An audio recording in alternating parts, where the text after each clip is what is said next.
Hello, everyone, and welcome to this week's episode of DoubleDM podcast, where we will be talking about actual play GMing. Being a GM for an actual play, since Titan's Call episode 1 and 2 are finally out, we felt the need to talk about the GMing of actual plays. Just put down a few findings, a few realizations, few lessons we've learned. But before that, we have finally a recap for you again. After weeks of not having recaps for different reasons, we are finally back to doing the normal DoubleDM shit, and that is recaps. So, without further ado, let me ask the first question. Nils, how are you doing today? I'm tired but amazing.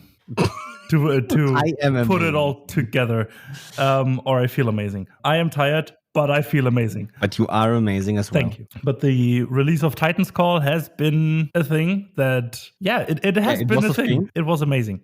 I think the whole project is just, And if you haven't listened yet, go do so. Yeah, if you haven't listened to Titan's Call yet, you can. The first 2 episodes are out. The 2-part start of the apocalypse of Titan's Call, Your Past Has Been Erased, is now out for you to listen on the same feed as this one. You can find Titan's Call, Your Past Has Been Erased Part 1, and Your Past Has Been Erased Part 2. And episode 3 will release in 2 days on Wednesday. As every week from now on, hopefully, we will have another episode of Titan's Call coming out for the next 26, 27 weeks. We will have Titan's Call goodness for you. Hell yeah. Yeah. And it's only season 1. No, but this is just finally releasing Titan's Call. Just feels right. Just feels great. So yeah, I'm tired. I didn't sleep much, but potato, good feelings, good vibes all over. Who cares, right? Exactly. Not like that's something unusual, right? Sleeping little.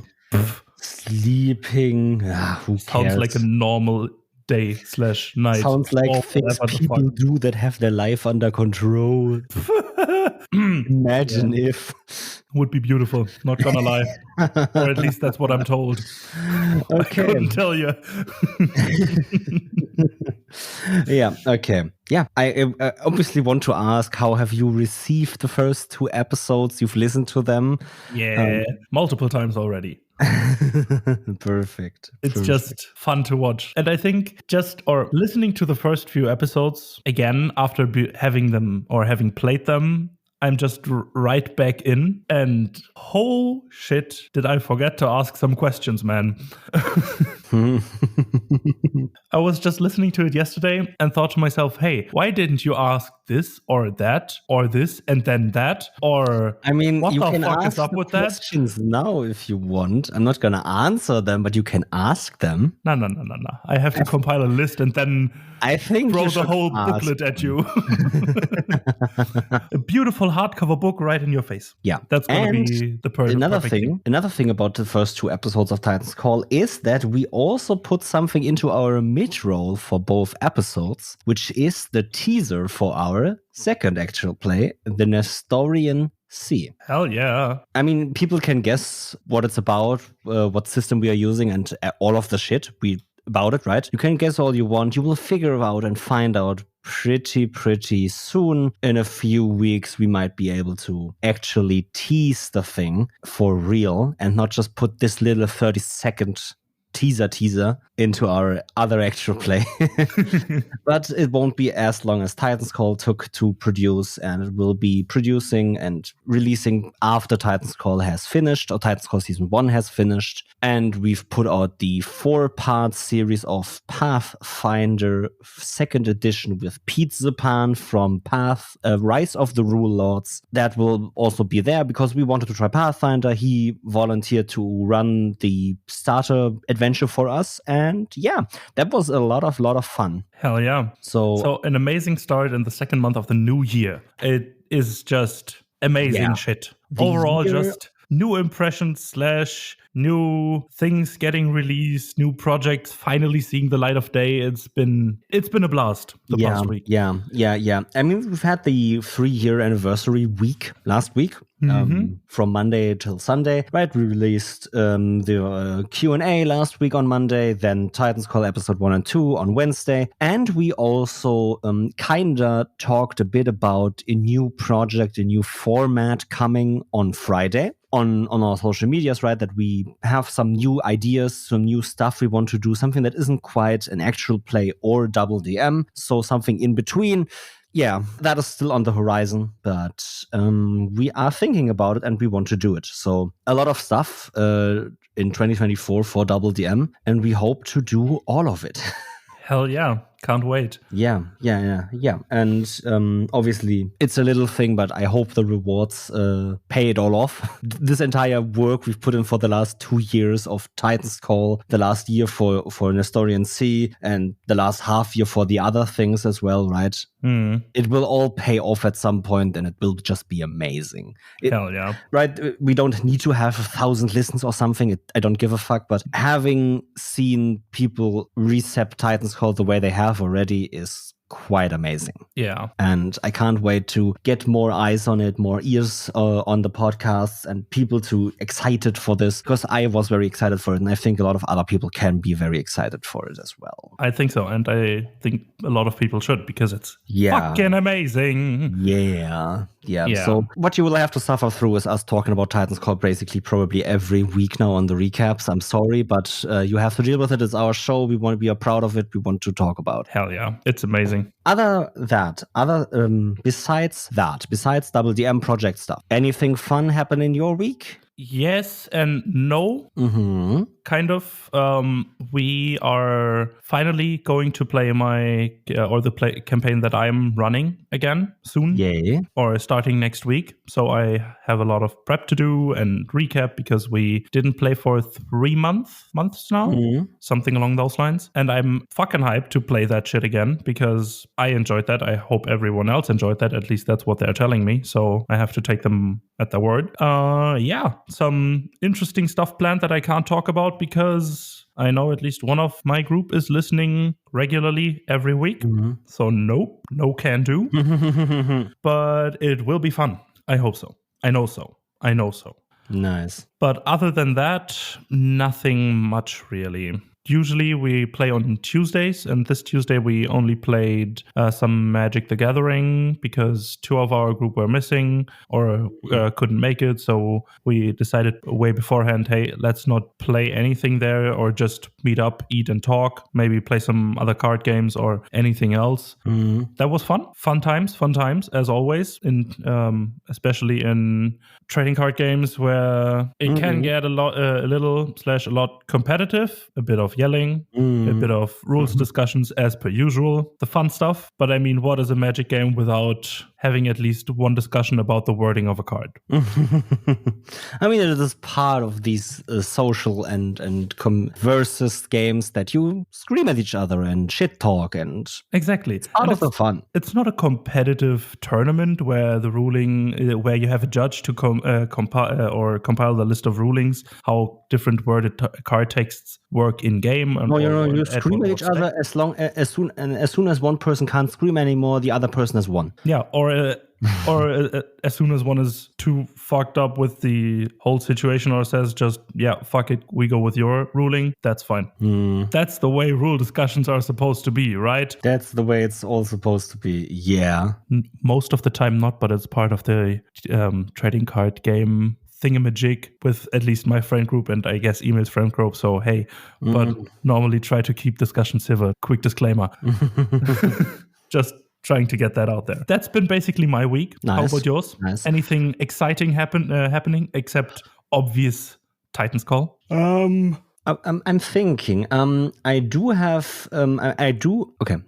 thinking I am about to finish a project pretty soonly. Like in the next 2 weeks or something, it's probably done.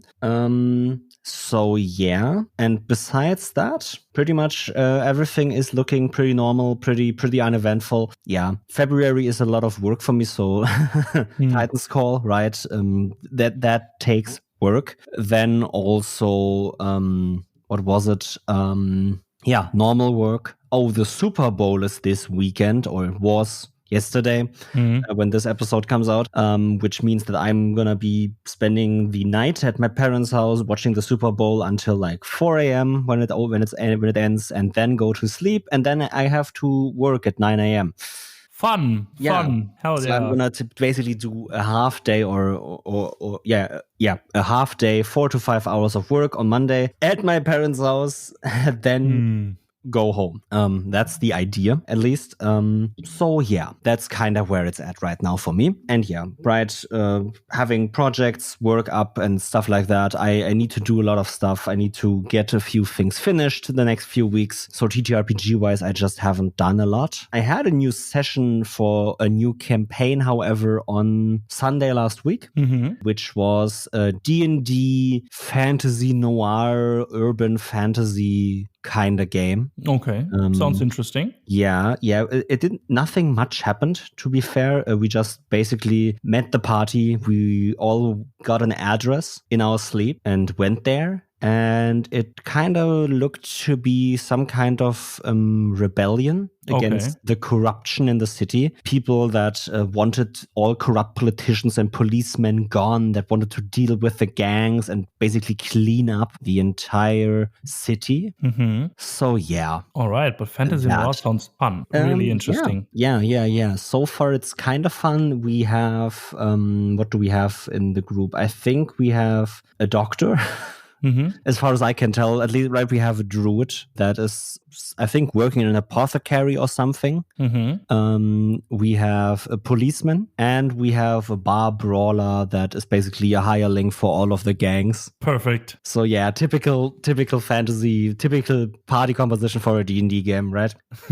Yeah, it's promising to be a lot of fun. We have a fourth player coming into the group in session 2 as well, which is going to be fun to figure out what she does and she plays, because I have no idea at all. But yeah, I'm very happy. The next session is already this Sunday of this week. All right. Sounds fun.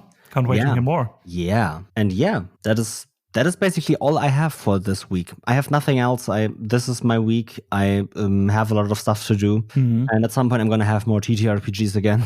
Yeah. I mean, this week's Friday, right? Time recording, uploading. Yes. This week's Friday is something. We have something together. We have masks. Right. We have a session of masks at my place. Yeah, we have that. I mean, you don't have much information. I don't have much information anyway as well, right? I have no idea what happens. Perfect. Me neither. That's going to be these are the best types of sessions, right? I mean, the stage is shenanigans. Stage is set. There was a false alarm at a mall, and someone needs to check it out. False. Someone needs to check it out, and that's gonna be you guys of the team. Your first mission. Yeah. And yeah, we will see what false alarm this was and what you guys can do.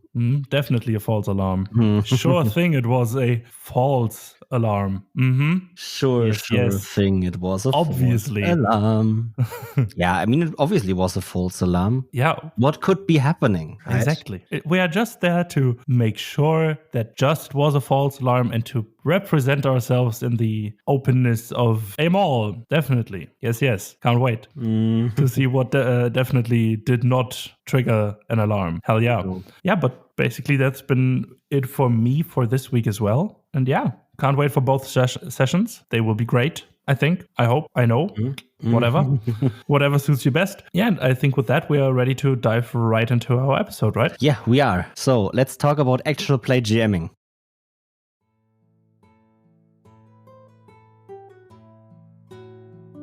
Hey listener, how are you enjoying the show so far? Tell us about it in whatever way you see fit. Go to our social media pages and add us or DM us about your favorite episode of the show. We would love to hear from you on what impact our show might have had on your home games. Or you could review us on your podcast app of choice and leave us a nice message with a 5-star review. And if you want to go above and beyond, bring a friend into the fold. Tell them about our show and refer us to them so they can get a piece of the pie as well. Thank you for listening to DoubleDM and joining us on this incredible journey.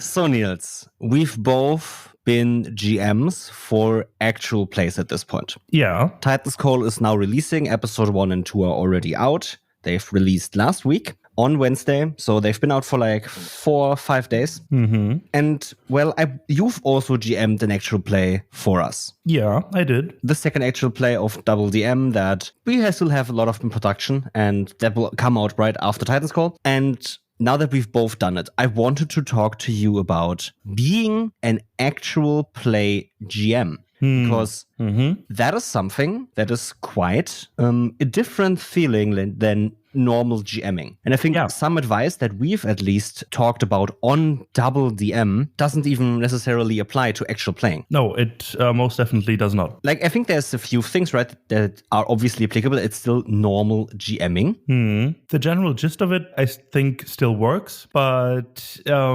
especially with the preparation while you are doing certain things, not you can take your time and shit because you can edit and stuff. Yeah. But especially with the pacing and all of that, not all of our tips and tricks, so to say, can apply fully to a actual play GM experience. Yeah. Yeah.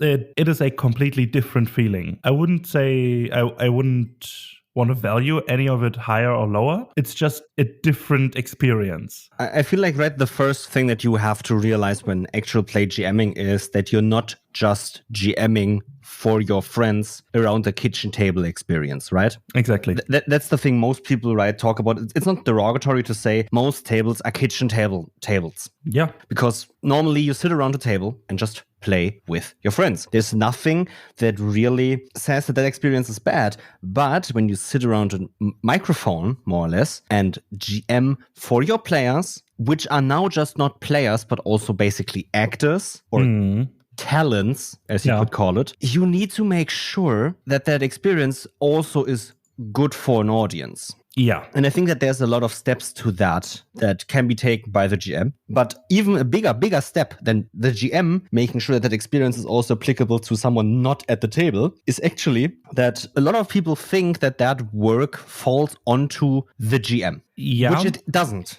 It mostly falls onto the editor of the show or the editors of the show to actually make that experience palpable for an audience. Because I think that is way more important than the GM. And I think that there's still a lot of difference in being an actual play GM to being a normal table GM. I want to put this out right away that when you're a GM for an actual play, don't think that it's your entire sole job to, in the play, make sure that is palpable for an audience. Because even if you have a 20-minute shopping intermission that you are thinking about all constantly while those 20 minutes are going on, shit, we could have cut that. That's not your job. Your job is to make sure that your players have a good experience to be the talent of a show. Exactly. And that's exactly the thing.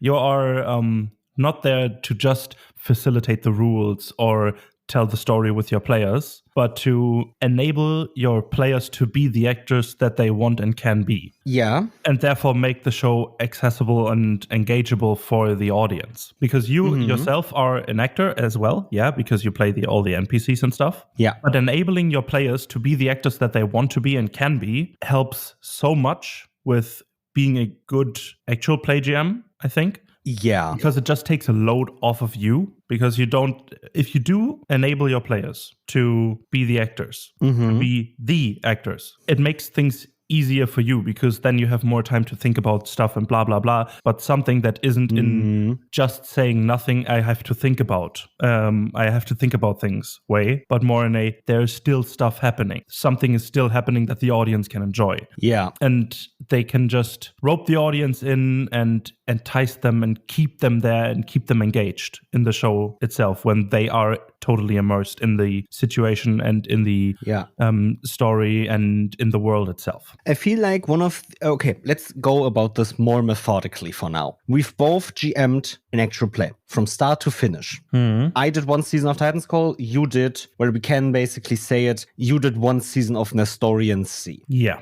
For those that, by the way, don't know what Nestorian Sea is, go listen to the first 2 episodes of Titan's Call. In the roll of those episodes, we have a little teaser for Nestorian Sea. Now, with that being said, what was the first thought that went through your head when you thought about, okay, being an actual play GM? Like, not right the, oh shit, now I'm gonna have to GM for an actual play, how do I actually do that? But way more of the, hey, I'm GMing an actual play, what do I do? Yeah, it was a lot of questions, a lot of flailing around in my head, actually, at that point. I mean, I have witnessed you GMing for an actual play the year prior with Titan's Call, and I still wasn't sure on how to actually do the things. I mean, I copied something from you, some styles and blah, blah, blah, all of that, because I experienced that and got tips from you, because that's how stuff works. But when you're then really at the driving seat of that, or in the recording booth, you could say, it's just completely different because it feels so different.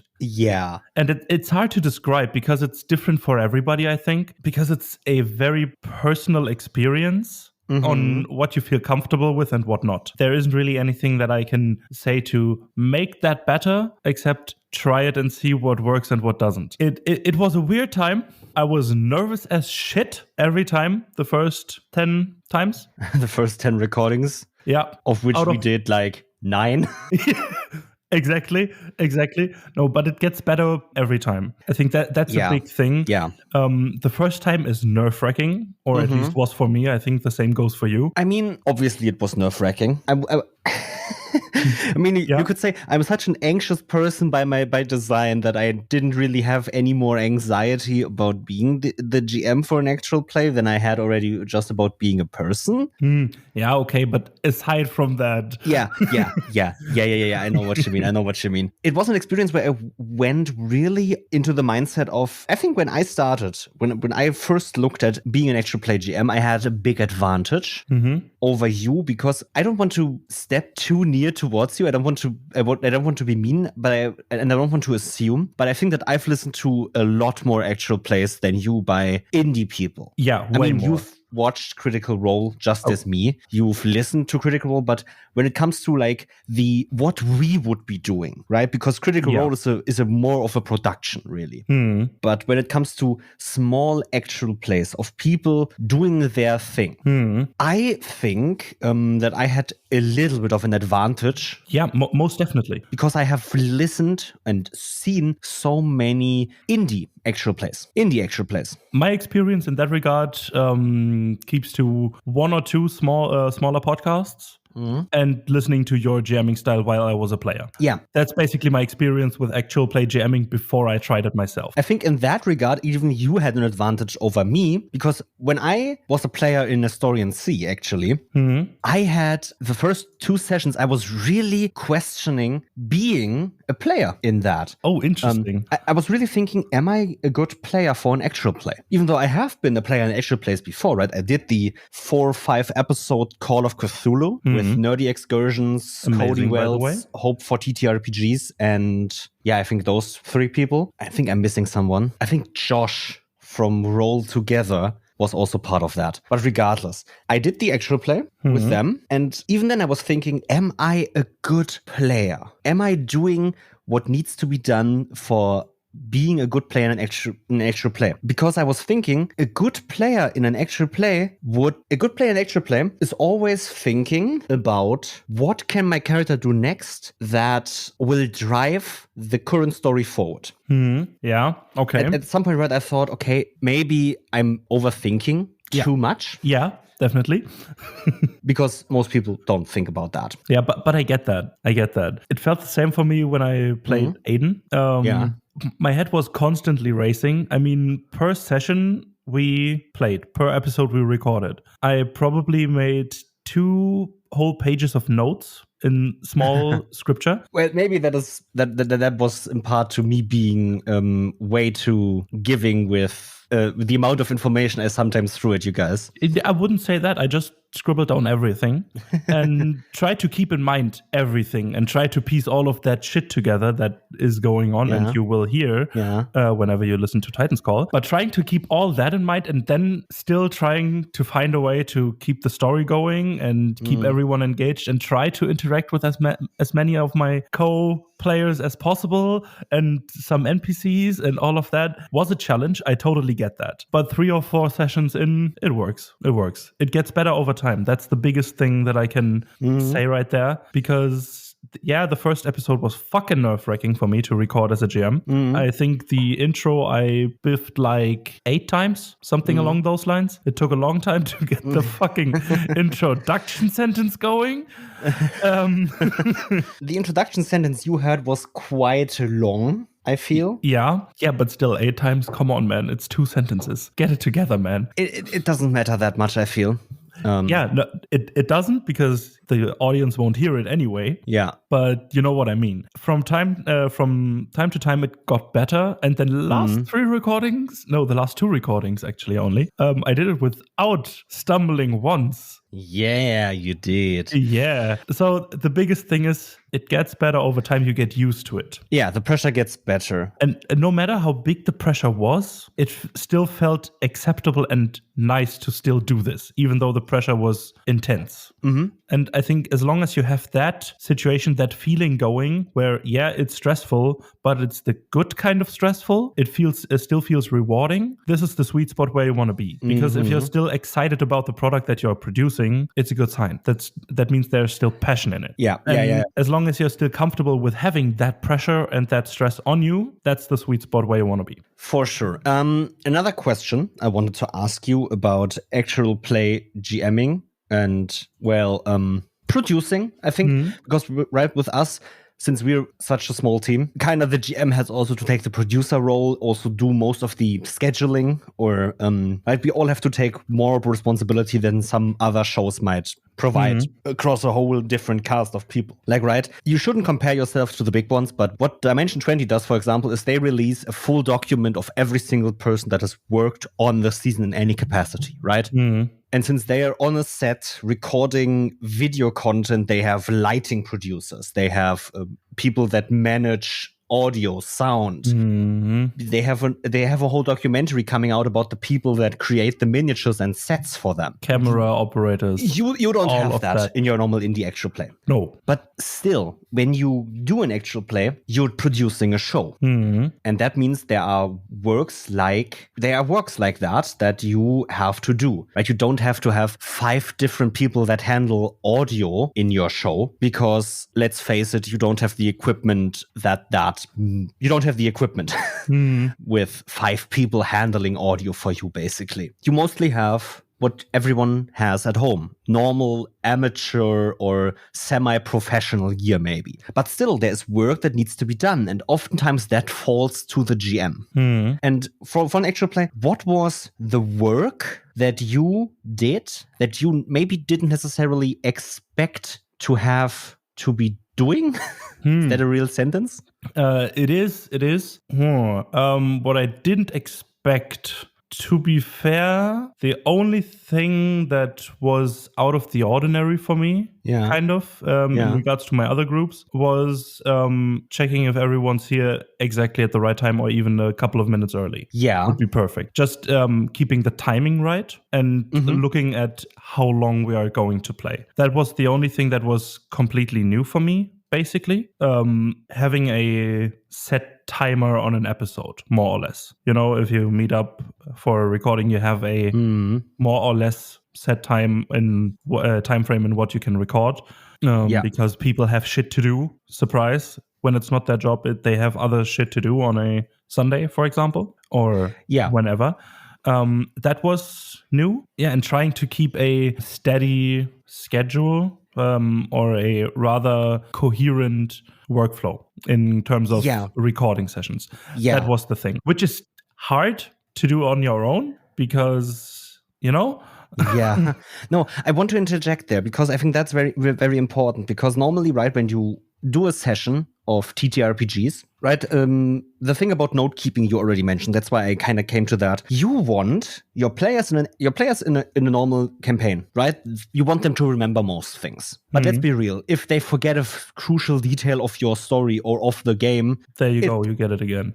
There you go, get it again. They can also do that in an actual play, obviously.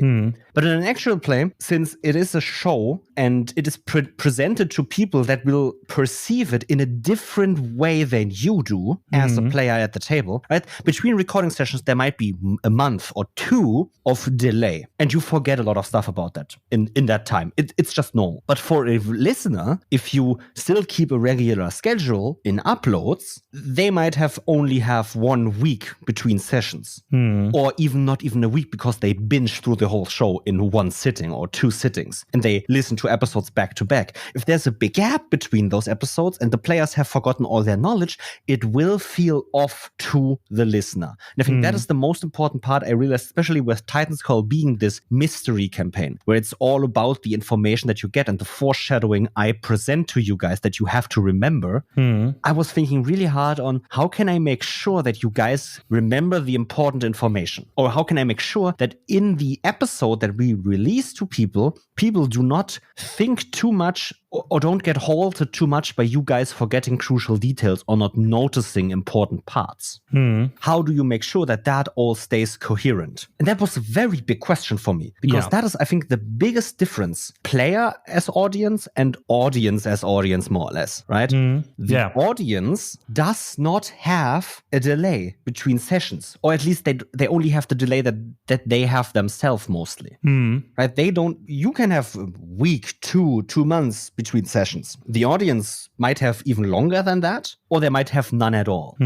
Making sure that everything still works out that way was kinda hard. Yeah. And it was my biggest worry that would be a problem. That people would listen to the show and get clues and things that when then faced with you guys having had a different experience. Yeah, I think that's it, right? That the audience has a very big different perception of the show than the players do. Yeah, true. But I gotta say, you did an amazing job with that. Well, thank you. It felt amazing to listen to all of that again. And I was just right back in the moment, basically where I was when I played it. It was good shit. So great job in doing that challenge or conquering that challenge. And I think you had an advantage in that again. Yeah, I did. I don't want to talk too much about what Nestorian C is, right? But generally, just the game we played, or the way we played, nullified that concern for me. Because every episode was self-contained in an adventure as a part. They all are linked together in some way, but they are still self-contained. And that was such a load off because I didn't have to make the whole thing coherent. I just had to make the one session, that one episode, or the 2 episodes coherent. And that is doable. So what is one of the biggest lessons that you've learned about being an actual play GM while having played as an actual play GM? Like, where did you think, okay, this is something actual players need to have that I might have not yet guessed while just playing for myself at home? Actively asking your players if they need help, if something is unclear or anything or out of the recording, basically, or between recordings, to help keep the pace up or keep the pacing the way it's supposed to be / could be. That it's not sludging because the players are thinking about stuff that they had maybe found in their notes or had in their notes from 8 sessions ago, and actively keeping your players in a dialogue if anything is unclear. Not if you missed anything, but if anything that you as a GM said is unclear was a big thing. I think that is really important, right? We talked about that you can obviously edit out a lot of different things out of your actual plays, and you don't have to be perfect all the time. Yeah, but that's not what I was saying. No. But wait, the thing is, however, that you can edit out a lot of stuff. You still need to have a flow in your session going at all times. Exactly. When I sit at home, I can say, yeah, okay, it's okay if we basically slog for 10, 15 minutes. But even in an actual play session, I want a flow going, because at the end of the day, even if I cut out that bit of slog, the parts will still not necessarily feel the exact same. Exactly, especially if you're having a high intensity discussion with an NPC. Get some new information that you as a player want to link to some information that you've gotten before. You look through your notes. If you have a 10, 20, 30-minute break in between to look up notes, the intensity of that discussion right after the discussion is gone. Yeah. And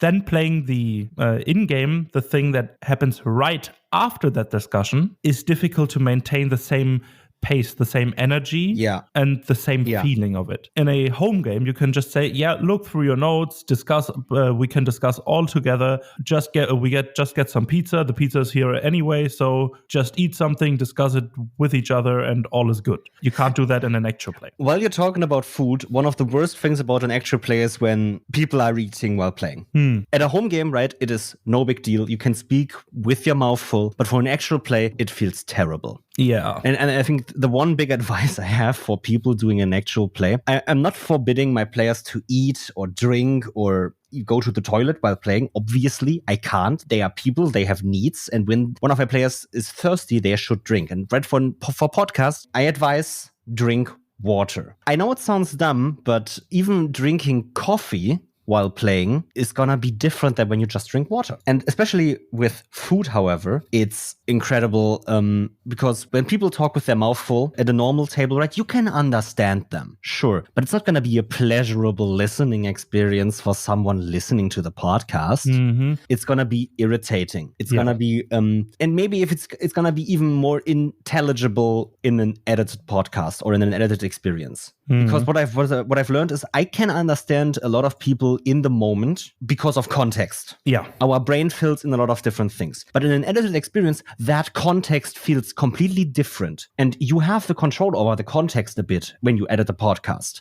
But it also means that when someone says something crucial to the podcast that you can't edit out while eating, and it sounds different and bad, it might just completely be intelligible for the podcast, and you cannot use that audio. Yeah. Because you understood them through context, but in a then edited recording, the context just feels different, and therefore you don't understand them anymore. Or what the thing is, when you record with your friends, you understand them and their things. Other people don't. And I think another thing there is, what I said to my players, to you guys when we started Titans Call, is no inside jokes that none other person outside this group would ever get. Yeah. If we make our own inside jokes while recording, that's a different thing, because then the audience can get them as well. Yeah. But our own personal inside jokes, doesn't work. They work in the pre-recording shenanigans. Yeah. Because that's another thing that happens that is so different from home games to actual plays. Yeah. Not necessarily as a GM, but as a partaker of actual plays. You meet you say, hey, let's record at 10. Okay. Everyone's there at 9:45.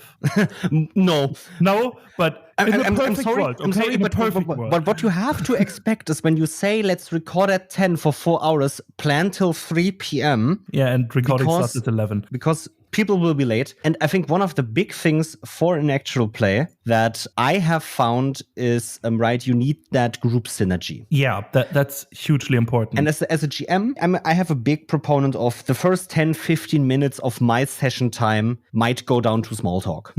People might be talking about work, their love life, their things that happened in school or whatever. And that's okay. When you play TTRPGs, it's a social experience. Right? That experience doesn't need to be broadcast to the actual play. It doesn't. That can be just cut out of the game. You don't have to record it even, first of all, right? You don't have to press record before that is out of the way and everyone is in the headspace to play. But damn, you need that synergy. And if the first 10, 15 minutes of your recording time have to go down to people small talk and people understanding each other and talking with each other, then so fucking be it. Yeah, and the biggest difference between a home game and a actual play in that regard is when you have that synergy. The shenanigans at the home table can happen all throughout the evening. I mean, except from the let's talk and get ourselves up to date with each other's lives. after 1 week, but the inside jokes, the puns, the weird shit everyone is saying at the table because someone did something, you know?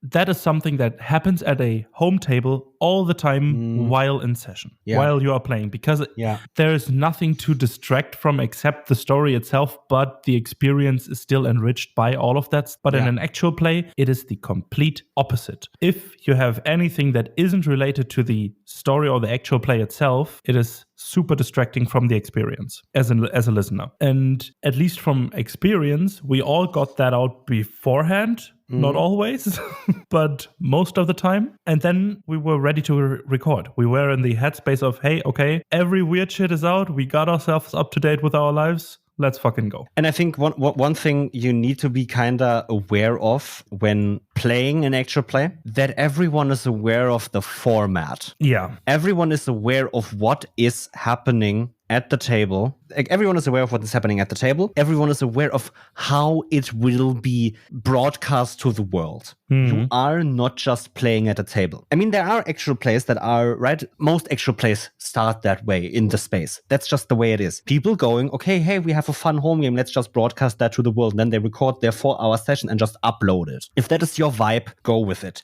Not for me. 100%. Not for me. It is, and I don't want to say it's terrible, but I just can't deal with it. It's tedious to listen to, at least from my experience. When you like it, that's fine. It's just a bit too much for me. If it's all unorganized and just weird shenanigans, that's fun to play as or with, but not to listen to. Yeah.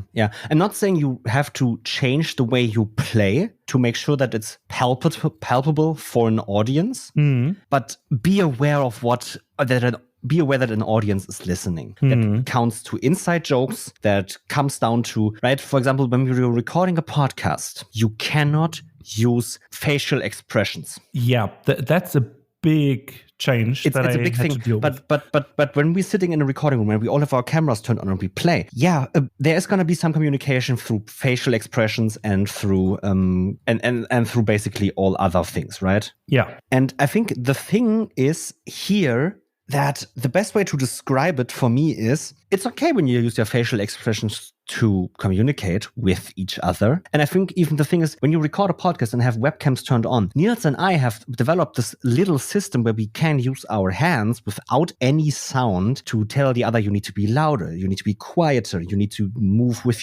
away from your mic or to your mic or whatever, right? There is communication available to us that we can basically use while playing in the flow of game to make sure that everything works. Yeah, nonverbal communication is still a big thing in recording an actual play, at least in ours it was, to get points across that doesn't really concern the listener, but more of the production behind everything and the overall quality improvement, assurance, and all of that. Yeah. To try to keep a constant thing going or keep a consistency within ourselves. Within our projects. And therefore, that is something that you have to keep in mind. Consistency is a big thing. Yes, it is. It's a big thing. I'd rather listen to something that is consistently from the quality than sometimes shit, sometimes amazing, sometimes shit, sometimes amazing. I just don't know what to get. Yeah, I will say that you obviously should have ups and downs in most things. Yeah. But there's a difference between, okay, now this episode we're doing basically all the lore drops, we have a combat, we have this,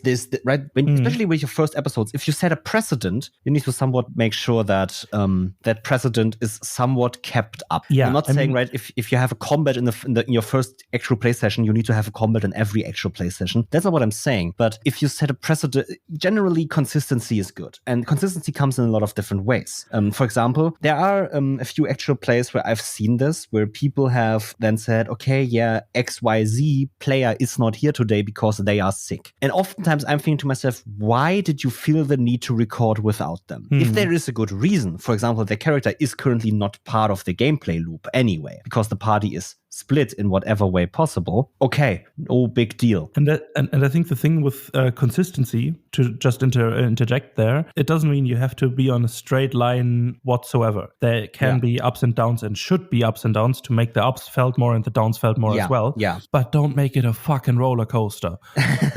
I mean, even if when it comes to the story, you can make it a roller coaster. That is also a part of consistency. But for example, player-wise, even I don't want quality fucking loops after a major drop and then nothing in a straight line and then just shooting high up. You know what I mean? Yeah. But even then, right? Anything that is inside the game, that would be okay for me. But when it comes to the production, yeah, exactly, I want consistency. Mm-hmm. And I'm not saying consistency of stay on a straight line, but it's quite a little bit of improvement, right? I'm not expecting you to be good in your first episode. I have edited and listened to the first episode of DoubleDM. I have no right to tell someone your first episode needs to be good. Mm-hmm. If your first episode is just needed for you to actually start doing it, then it's a good episode. But if you have audio problems in your first episode, if you have player problems in your first episode, if you have so many issues in your first episode, make sure that they improve. And don't tell me that you don't see the issues yourself. Yeah. A lot of people do see the issues, and you can combat most of these issues. And this is oftentimes the problem is people going, okay, yeah, let's just broadcast our game to the world because our game is fun. Yeah, your game is fun to you. As dumb as it sounds, what right do you have to upload it to the internet, right? No one can stop you. No one can say to you, no, it's right. You don't have the right to. You shouldn't do a podcast. You can do a podcast. I'm going to say it. You can do a podcast. When you do a podcast, don't just go, I want to do a podcast. Go, okay, how do we do a podcast? Actually, at least try to get a good, decent mic. And you can get a good, decent mic for 50, 60 euros or bucks. You can, and you should, if you want to do a podcast. For example, one of our players in our actual play, Smurf, has recently asked me to help her with her group. Their group wants to record themselves. They don't want to upload it to the interwebs. They don't want to do a podcast necessarily, but they want to do recordings. And even in that group where I said you could just put a fucking iPhone into the middle of the table and record the session, because that works. That isn't necessarily something people want to listen to, but if you want to record yourself, it is good enough. Right? Even then, she went, no, maybe we could do, is there something like an omnidirectional mic that I could put into the middle of the table? Something that is a little bit more high quality. Something that allows me maybe to edit and stuff like that. And I'm like, okay, let's talk about it. Let's find the way to make this work for you. And that is a simple thing to think about for your actual play. But it makes a difference. It makes a fucking difference to just think about before you just press record about, okay, we're doing an actual play. What does that mean for us? What do we need to do? What can we do? Why do we want to do this? And if you answer yourself those questions, you understand play on a different level. Because it is about understanding play before you even get to playing. That's why in actual plays, people do casting calls, right? Why they don't just play with their home friends. They want to find a group that matches the view that they have of the story they want to tell. Exactly. It still all has to fit together. I mean, the players still have to connect to each other or be able to work together in a good way. No matter how good the talent is, if they can't work together, it wouldn't work. Yeah. The chemistry within a TTRPG actual play production group is so fucking important because it's a completely social game experience, a TTRPG. Yeah. It is a storytelling medium with two driving forces and basically, as an actual play, 3 audience circles. The GM is an audience for the players. The players are an audience for the GM, and the audience is an audience of everyone. The combination of these factors makes it so hard to make something good without having chemistry within your group. For the GMs out there that want to run actual plays, first of all, same. I had so much fun running Titan's Call. I want to do more of it. The thing is that I think you should be way less focused on what you want to tell than more on making sure that you have a stage to tell it. Because your players will come to you with ideas and stories and things to do. And let's be real, in an actual play, just as much with normal play, you want to focus on everyone. Everyone is the main actor, basically. There's no side actors. Aside from you as the GM, maybe, you might be a side actor. Yeah, I can see that. But on the other hand, you're all the side actors and the world. So you're also a main character, kind of, as the other player characters are. And that's the weird thing about TTRPGs, is this at its core. You as a GM don't want to take any spotlight away from the players, but you kind of are part of the spotlight. Yeah. Because you are the floor the player characters stand on when we take the stage analogy. Basically. You are the floor, the curtains, the walls, the set pieces behind everything. You are the music, you are the sounds, you are the smells, whatever, right? And the players are the actors on the stage performing. And then there is the limelight that shines on everything. But the floor and some of the set pieces are always visible within the limelight to some degree. Mm-hmm. So you always have a part of the spotlight just because of the nature of how the game works, because you have to describe stuff and stuff. Mm-hmm. But you're not mostly not the one standing alone in the limelight. I mean, yeah. And I think that's a big part in TTRPGs in general, but more so in actual plays, to some degree. I don't necessarily want to say that I don't want to put this as a thing that might put pressure on people. But what you have to think about actual play sessions is that they are somewhat normal play sessions on steroids. Yeah. For me, I've noticed they are quite more fast-paced than what I normally do, because you want something to happen every episode. You want to have something every episode, and that can be, right, a player discussion, a combat. I've made a list of things that I want to have in every single actual play episode for Titan's Call, because D&D is, for example, the system we used for Nestorian C, it had that in its core. It was a way more storytelling focused system, which is a very good thing for an actual play. And that's also one of the advices I would say you can and should maybe think about using a system that allows you to tell better stories. Sometimes that might mean you still use D&D because it tells the story you want to tell. Sometimes that could be something different, a system that is more focused on maybe storytelling. But for D&D, I said